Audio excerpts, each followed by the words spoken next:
Armand Muslika ka firmosur kontratën e parë si profesionist me Tottenham Hotspur.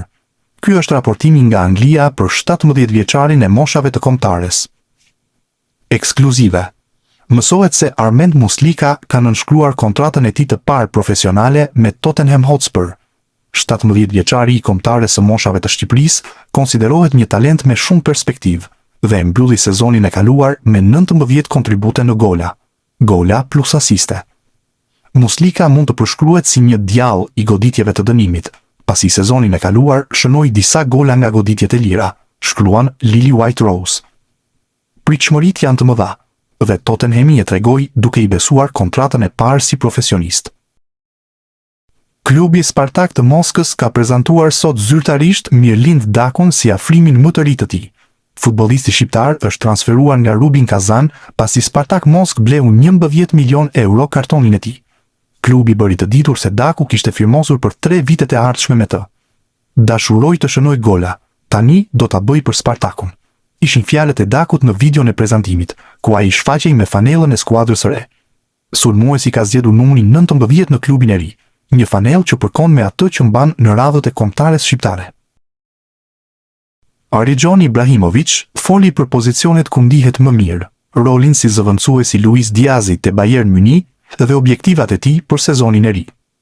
Futbollisti 20 vjeçar deklaroi se është i gatshëm të luajë kudo ku të ketë mundësi për Bayernin, edhe si zëvendësuesi Luis Diazit.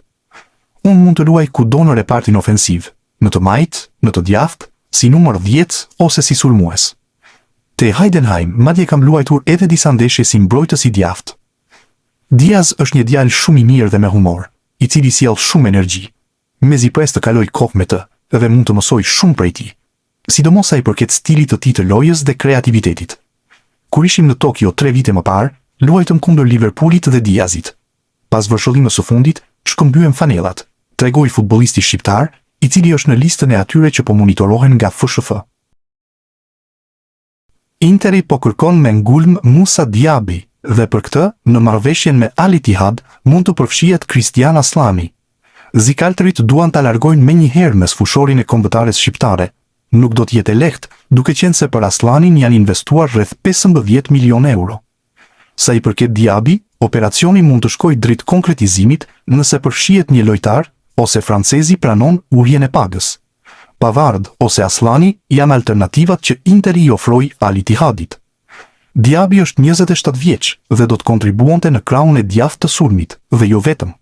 Bayer Leverkusen mbetet po ashtu në garë për shërbimet e tij.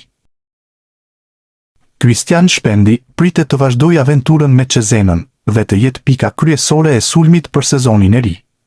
Pavarësisht interesimit të vazhdueshëm që ka shoqëruar emrin e tij gjatë periudhave të fundit, klubi italian nuk ka marrë deri tani asnjë ofertë konkrete që do ta binte për një transferim të sulmuesit shqiptar. Sipas mediave italiane, nëse nuk vjen një propozim i jashtëzakonshëm, Shpendi do të mbetet pjesë e skuadrës bardhëzi dhe do të udhëheqë repartin ofensiv. Drejtuesit e klubit kanë nisur kontaktet me përfaqësuesit e tij, Fali Ramadanin dhe Romualdo Corvinon, për të rishikuar kontratën aktuale dhe për të shpërndarë më mirë kushtet financiare të marrëveshjes, e cila skadon më 30 qershor 2028. Sulmuesi shqiptar shihet si një nga pikat më të forta të projektit të ri të Cezenës, që po ndërton një skuadër të re në drejtimin e drejtorit sportiv Andrea Mancini dhe trajnerit Alessandro Diamanti. Pas një sezoni me vështirësi, klubi synon të nisë një cikël të ri dhe Shpendi konsiderohet një nga lojtarët mbi të cilët do të mbështetet ky projekt. Në repartin ofensiv, pas Shpendit është afruar De Benedetti, ndërsa në krahun e majt pritet të luajnë Fiori dhe Caprimi. Pika që mbetet ende për të zgjidhur është krahu i djathtë i sulmit, ku Cezena kërkon një lojtar më të konsoliduar për t'i dhënë më shumë cilësi skemës 4-3-3 të Diamantit. Me një buxhet më të kufizuar se sezonin e kaluar, drejtuesit po punojnë me kujdes në merkato, ndërsa disa lojtar pritet të largohen. Megjithatë, vendimi për Shpendin është i qartë. Ai mbetet një nga shtyllat e skuadrës dhe një nga imrat kryesor të projektit të ri të Cezenës. E ardhmja e Fisnik Aslanit do të jetë në Bundesliga. Sulmuesi i talentuar i Kosovës ka vendosur të ndrojë skuadër, duke zgjedhur që të vazhdojë karrierën e tij te RB Leipzig. Por sulmuesin që kishte shkëlqyer te Hoffenheim ka pasur interesim të vazhdueshëm nga klube të ndryshme, si Borussia Dortmund apo edhe Barcelona. Por në fund, ai ka pranuar ofertën e Leipzig, që ishte gati të kënaqte edhe kërkesat financiare të klubit të tij aktual.